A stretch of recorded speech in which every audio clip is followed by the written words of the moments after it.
Hello world, I'm Robin Catling and this is Write On. Join me in my author journey as I delve into the craft of writing, bringing you tools, tips and lessons learned the hard way so you don't have to.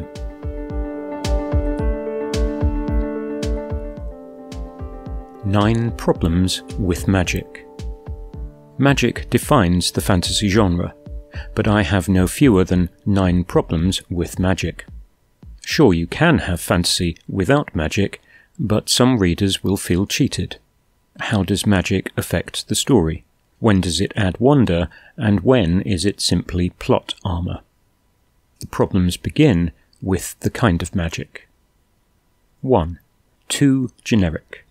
To engage your reader, magic has to be, well, magical. It has to feel special, important, awe-inspiring, and in some way cool. Magic that is too generic won't cut it. Magic that's been done to death, wishes, wands, abracadabra mumbo-jumbo, cod Latin incantations, the 4 elements, that isn't cool. It's not impressive. It becomes ho-hum, seen it before, deathly dull. Where's the twist, the unique spin? Where's the prestige? 2. Too specific. Contradictory it may be, but I have an issue with Sanderson's magic systems. Allomancy in particular. You swallow metal, and then you can invoke some dodgy physics to push or pull against metal objects around you. In Mistborn, he has a whole magic-using community of Magnetos from X-Men. In later books, the magic gets even more complicated. Sanderson likes to take science as his jump-off point. You can invent highly plausible magic systems this way. You can also disappear down a rabbit hole of detailed rationalization. Magic isn't rational. It's not science. The more detail you pour in, the less magical it becomes, and the reader gets bogged down in the detail. 3. Not enough rules. Here's a question. How does magic work in The Lord of the Rings? I have no idea. It is the softest of soft magic systems. Gandalf has enough magic to take down a Balrog. How? No idea. How do the Palantri work? What's the cost of magic to the user? What can the Witch King do? What's the hierarchy of magic between Gandalf, Saruman, Galadriel and Elrond? Magic for Tolkien isn't so much a system as a plot device. Do I care? As a casual reader, no. 4. Too many rules. Back to Sanderson. He's a gamer. He's so far along a geek spectrum, he has to be able to codify everything, and then explain it, endlessly, and I can't remember all of the rules. 5. The price of magic. When there's no cost, there are no stakes. Magic breaks and bends the rules of existence. All too often, your magic user gets a free ride. The universe simply doesn't work that way. What does the use of magic cost the user? Here's a couple of examples. Using up life energy. The user ages rapidly or becomes physically weak. Deal with the devil. Use magic and someone close to you dies. Bad magic systems throw vast amounts of pyrotechnics at no cost to the user. In The Wheel of Time, magic comes from channeling the energy of the universe. Where does it come from? Is there an endless supply of magical energy? Evidently, there's enough to wipe out entire armies and conquer whole continents, with enough left over to make you immortal. Thanos collects some magical G-Jaws in the MCU, snaps his fingers and wipes out half the life in the universe. That's some trick. 6. Scarcity value. What makes magic magical? I don't mean the fake magic of stage illusionists. Sorry, spoiler. I mean the jaw-dropping awesomeness of actual magic that can bend, break, or challenge the rules of reality. Part of that comes from scarcity. The rarer the magic, the more impressive it becomes. If every Tom, Dick and Harry Potter can wield magic, that becomes part of the everyday fabric of the world. People being people, they will abuse it to self-advantage. This is my issue with Harry Potter. In an entire society of magic users, people being people, there will be chaos. Ego, vanity, greed, and hubris produce enough destruction in our own world. Now multiply that by the power of magic. People will try to evade, bend, or break the rules. You need a quasi-fascist police state to regulate all that magic. An entire school of magic-using children will turn to anarchy 1 second after lights out. Yet, somehow, the majority of people stick to the rules until one wannabe dictator tears up the rulebook. But if you only have a handful of wizards and some vaguely magical creatures, magic remains magical and impressive. 7. Impact on society. This is related to scarcity and scale.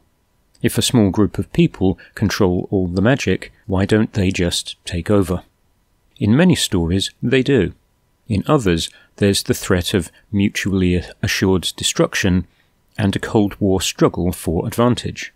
Scarce but powerful magic will create an elite of super beings. There's no need for kings and governments when witches and wizards can exercise direct rule. This is why the Brotherhood's dubious chess games in The Witcher doesn't work. If magic is small-scale and commonplace, then said magic affects the way society operates and thinks of itself. When magic gets too big and too dangerous, it wipes out civilization. Magic should affect important aspects of the fantasy world: government, religion, the economy, the military. Government. Any magical elite will take over because of privilege, narcissism, ambition, and greed, and because they can incinerate any opposition. Religion. Are magic users worshipped? Do they undermine conventional religion? Are they hounded and persecuted for their abilities? Are there trials and witch burnings? The economy. How did King Midas deal with the inflationary pressures of all that gold? No idea. Do magic users indulge in economic warfare, blight crops or make them superabundant, create scarcity or glut, monopolize markets or destroy them? Military. How does battle magic change military thinking? Does one wizard on the battlefield equate to a tank, a regiment, or a tactical nuke? Does magic make conventional armies redundant or unstoppable? 8. Plot armour. Plot armour is any device manipulated to advance or hold back the plot.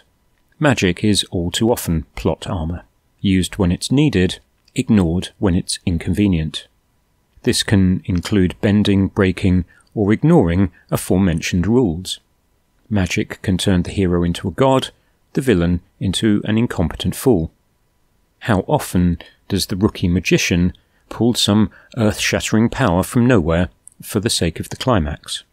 How often does a tried and trusted power fail for the sake of a cliffhanger or escalating stakes?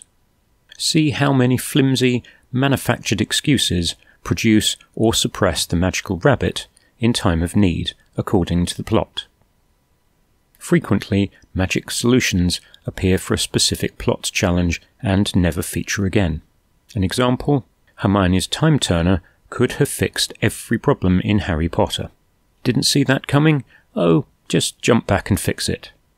This harks back to consistency in the rules of a given magic system.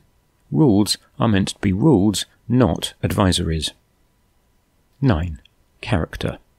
The one thing the fantasy genre riffs on endlessly is the impact of magic on character. It makes the antagonists a bunch of arrogant a-holes and leaves the protagonists endlessly soul-searching the rights and wrongs of magical powers. Rarely do they discover their special and join the ranks of the arrogant a-holes. Power and humility rarely go together. Selfless and benign use of magic just doesn't fit with human nature. Power corrupts. Magical power corrupts in magical ways. Yet, all too often, despite trials, suffering and loss, our magic-using protagonist emerges as the one to save the world without a flicker of messiah complex. Frank Herbert got it right in Dune. Tolkien got it right in The Lord of the Rings. Sauron, Saruman, Isildur, Denethor, the Nazgul. All corrupted by magic. Gandalf doesn't dare try to carry the One Ring. Galadriel passes the test in one scary moment and retreats from it. The One Ring slowly eats away at Frodo's resolve. Elsewhere, it's all pyrotechnics and teleportation without a care in the world. What's a writer to do? So what can the aspiring author do about these 9 problems with magic? Here's my strategy. 1. Decide on a hard or soft magic system. 2. Work out the rules of the system, even if those aren't explicitly described in the story. 3. Put it in the context of the fantasy world. Government, religion, economy, military. 4. Question each and every use of said magic. 5. Follow through the consequences of each use. 6. Test for misuse, that is, plot armour. For my fantasy series, my soft magic system is deliberately vague and thinly described. I don't want the reader to dwell on the mechanics, only on the outcome. There are no explicit boundaries to trip over. It preserves some mystery, and I can escalate powers or invent new ones as I go without having to reset my entire magic system. Magic in my world creates suspense, tension, and a little bit of a wow factor. Low-key and localized, I'm not blowing stuff up every 5 pages. Now that's magic.